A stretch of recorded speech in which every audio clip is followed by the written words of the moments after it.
Muy buenas tardes. Tal como les había comentado en la devoción del domingo pasado, estamos en la época de Adviento y por lo tanto, en esta serie de reflexiones vamos a ir revisando la historia anterior al nacimiento de Jesús, para de esa manera también ver estos hechos, qué enseñanzas nos dejan a nosotros hoy en día.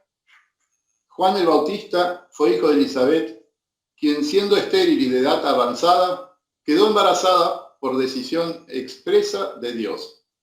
¿Sabías que fueron varios los casos de hombres de Dios que nacieron de madres estériles?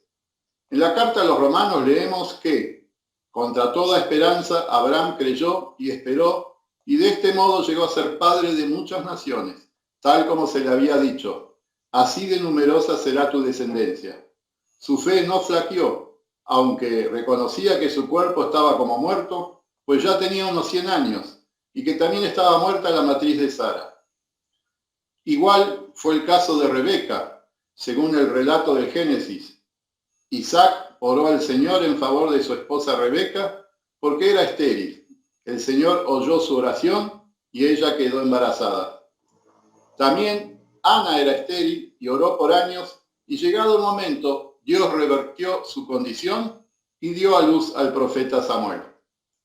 Esta fue la manera elegida por el Padre Celestial para mostrar al mundo que estos hombres nacieron contra toda expectativa humana para cumplir una misión específica en el reino de Dios aquí en la tierra. No los eligió por haber demostrado habilidades o conocimientos especiales, sino que antes de nacer ya tenían asignados sus misiones. En la reflexión del domingo pasado hemos repasado el comienzo del anuncio del ángel a Zacarías. Después de decirle cuál iba a ser la misión de su hijo, al que debía llamar Juan, se produce el siguiente diálogo, según leemos en el primer capítulo de Lucas, en los versículos 18 a 20. Y Zacarías dijo al ángel: ¿cómo podré estar seguro de esto? Pues yo soy viejo y mi esposa es de edad avanzada.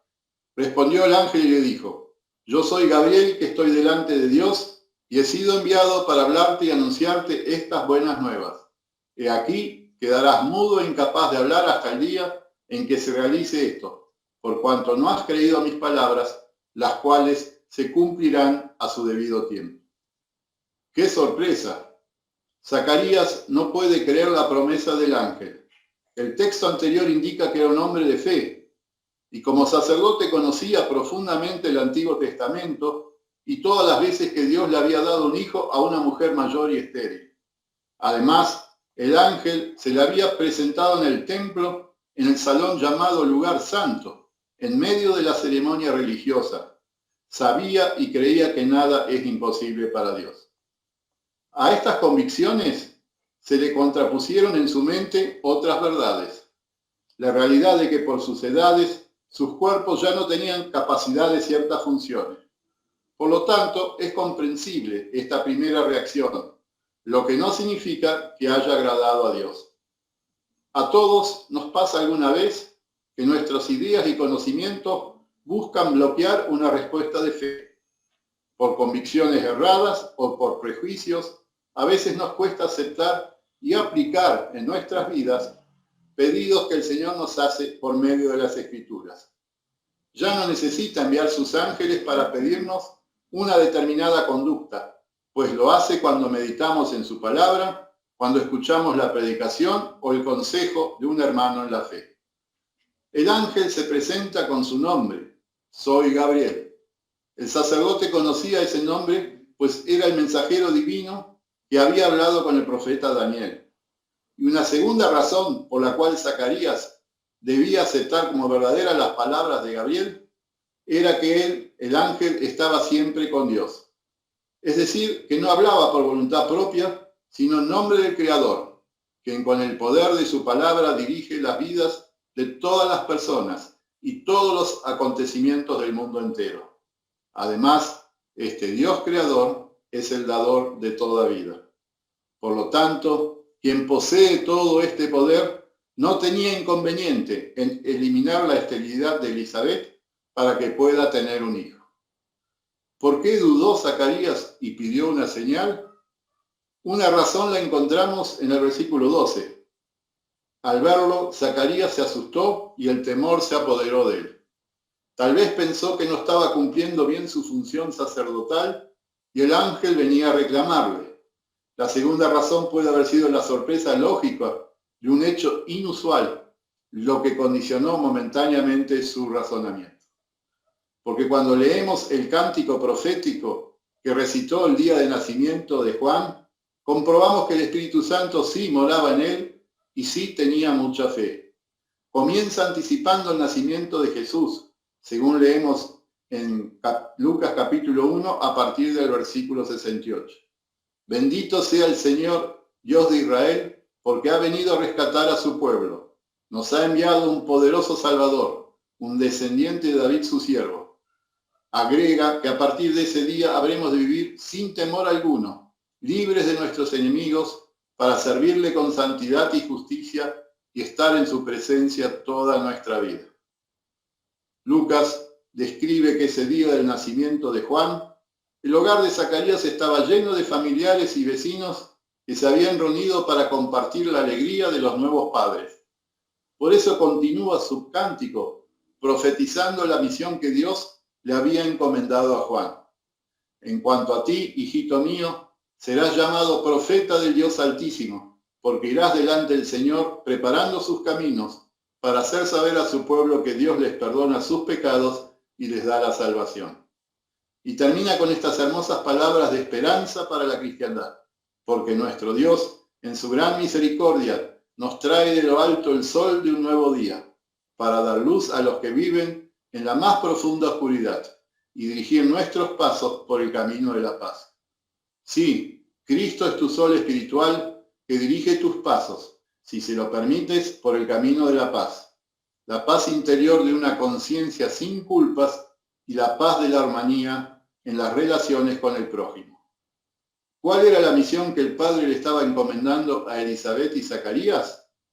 Simplemente ser padres, pero según la óptica divina, es decir, criarlo y educar a Juan con responsabilidad. Por sobre todo, contarle al niño sobre ese Dios real, sobre sus mandamientos, sobre su misericordia y su amor, sobre la necesidad de fe y confianza en las promesas de salvación y de sostén cada día. En el caso específico de Juan, tenían que enseñarle sobre las profecías de la llegada de Cristo y sobre la necesidad del arrepentimiento para pedir perdón. Estos dos fieles creyentes tuvieron el privilegio de participar directamente del plan de salvación. Como muchísimos más personas desconocidas, pero que cumplieron la tarea que el Padre esperaba de ellos. La permanencia de la Iglesia cristiana en estos 2000 años fue posible en la acción del Espíritu Santo y en el trabajo silencioso de millones de cristianos. A veces olvidamos la importancia de cada aporte individual a la causa de Cristo. Es la manera que Dios decidió para llevar adelante la misión de la Iglesia. Nuestra participación es el privilegio que nos concede en su amor sin límites. Zacarías tuvo un momento de dudas, pero el Señor no lo condenó y le dio una señal que el sacerdote aceptó y él siguió confiando. Cuando vaciles o dudes, vos tampoco serás condenado, y si orás pidiéndolo, el Espíritu eliminará tus dudas y fortalecerá tu fe. Sí, la gracia de tu Padre es tan inmensa que cuanto más débil o dubitativo estés, más fuerte te va a abrazar para que no caigas de la fe. Que así sea. Amén. Oremos. Todopoderoso Dios, que por boca de tus santos profetas proclamaste la venida de tu Hijo Jesucristo, ayúdanos a ver siempre en Él a nuestro Salvador. Obra en nosotros el verdadero arrepentimiento y vístenos de luz. Danos gracias para vivir el tiempo de nuestra peregrinación en temor piadoso, para ser hallados dignos de ser contados entre tus santos en la gloria eterna. Encomendamos a tu cuidado paternal a todos los enfermos. Visítalos con tu misericordia y fortalece su paciencia y su confianza en ti. Suplicamos tu bendición para nuestro país y da tu gracia a todos los que gobiernan a fin de que trabajen en beneficio del pueblo. Haz que los habitantes de nuestra nación obedezcan las leyes justas y cooperen en la conservación de la paz y el orden público. Concédenos esto, oh Dios, en el nombre de tu Hijo, nuestro Señor, por todos los siglos. Amén. Que el Dios Trino y Uno tenga misericordia de ti, te bendiga y te guarde y te conceda su paz. Amén. De esta manera hemos finalizado nuestra reflexión de hoy. Los invito para el próximo domingo también participar de una nueva reflexión. Muchas gracias y que Dios los bendiga durante toda esta semana.